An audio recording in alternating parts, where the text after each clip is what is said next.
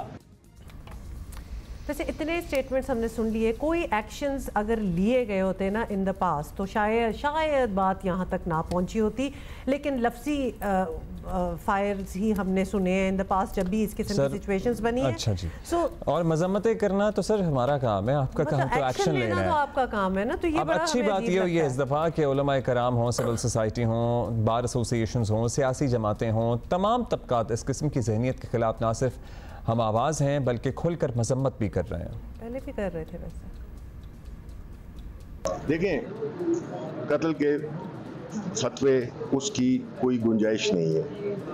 قتل کے وہ یہ کسی بھی جو عدالت سے باہر یا قانون اور آئین سے باہر کوئی بھی شخص کوئی بھی چیز کرتا ہے، ہماری تو جنگ ہی یہی ہے۔ ہم تو قانون اور آئین کے دائرے میں رہ کے بات کرنا چاہتے ہیں، اپنی پوری ہماری سیاسی جدوجہد بھی اسی اس دائرے میں گھومتی ہے۔ تو ہم تو کسی کی بھی اس کو ہم اس طرح کی بات پہ ہم اس کو نہیں سپورٹ کر سکتے جو کہ آئین اور قانون سے باہر ہے۔ بھئی عدالتیں ہیں، ان کے فیصلوں سے اتفاق نہیں ہے، ان کو آپ چیلنج کریں، ریویو میں جائیں، جو بھی ہے۔ ہم یہ سمجھتے ہیں as a party, as a legal, as a parliamentarian, ساری پاکستان تحریک انصاف، کسی بھی بندے کو یہ حق نہیں ہے کہ کسی اور کے خلاف فتویٰ ایشو کر لے مذہب کے حساب سے۔ ہم نے سب اس کی ہمیشہ سے مذمت کی ہے، کسی بھی بندے کے خلاف نہیں ہونا چاہیے، مچ لیس جوڈیشل پرسن کے خلاف۔ اور ہم سمجھتے ہیں کہ یہ تو سول چیف جسٹس تو دور کی بات ہے، سول جج کے خلاف بھی کوئی دھمکی امیز وہ نہیں آنے چاہیے۔ جتنی مذمت اس بات کی جائے وہ مذمت کم ہے۔ کسی بھی انسان کی سر کی قیمت نہیں ہونی چاہیے۔ قاضی فیصل صاحب تو دور کی بات ہے، وہ تو ہمارے سپریم کورٹ کے چیف جسٹس ہے، پاکستان کے چیف جسٹس ہے۔ اچھا جی، ان دا پاسٹ بھی ہم دیکھتے رہے ہیں آلموسٹ ہر کسی کی حکومت کے دوران اس قسم کی چیزیں ہوئی ہیں، لیکن کس نے ایکشن لیا؟ تو لہٰذا lip service is one thing, بہت اچھی بات ہے، وہ بھی کر لیں، لیکن ایکشن لینا بہت امپورٹنٹ ہے، اور ایکشن کو منطقی انجام تک پہنچانا بھی۔ سینئر صحافی عمر چیمہ ہمارے ساتھ موجود ہیں۔ چیمہ صاحب، چیف جسٹس کو دھمکی دینے کے معاملے پر حکومت اس دفعہ کافی متحرک دکھائی دی، غصے میں بھی نظر آئی، بیانات کے ساتھ ساتھ کچھ ایکشن بھی نظر آیا، گرفتاری مقدمہ بھی ہوا۔ کیا یہ اشارہ سمجھا جائے کہ اب اس گروپ کے ساتھ کوئی رعایت نہیں برتی جائے گی، یا کسی کے بھی ساتھ جو اس طرح کے معاملات اپنے ہاتھ میں لینے کی کوشش کرے گا؟ آپ نے درست بات کی ہے، اصل میں حکومت نے واقعی ایکشن لیا ہے اور اس انداز میں لیا ہے کہ جس طرح انہیں ایکشن لینا چاہیے تھا۔ غالباً جب سے حکومت آئی ہے پہلی دفعہ ایک ایسا کام کیا ہے جس سے ان کو ہر طرف سے پذیرائی ملی ہے، اور ایک اس کا سبب یہ تھا کہ حکومت اس کیس میں اسٹرانگ پوزیشن پر تھی، وہ اس طرح سے کہ پنجاب حکومت نے آلریڈی ریویو پٹیشن فائل کی ہوئی تھی، جو سپریم کورٹ کا کیس تھا اس کے حوالے سے انہوں نے کوئی چیزیں اس میں سے حذف کرنے کی درخواست کی ہوئی تھی۔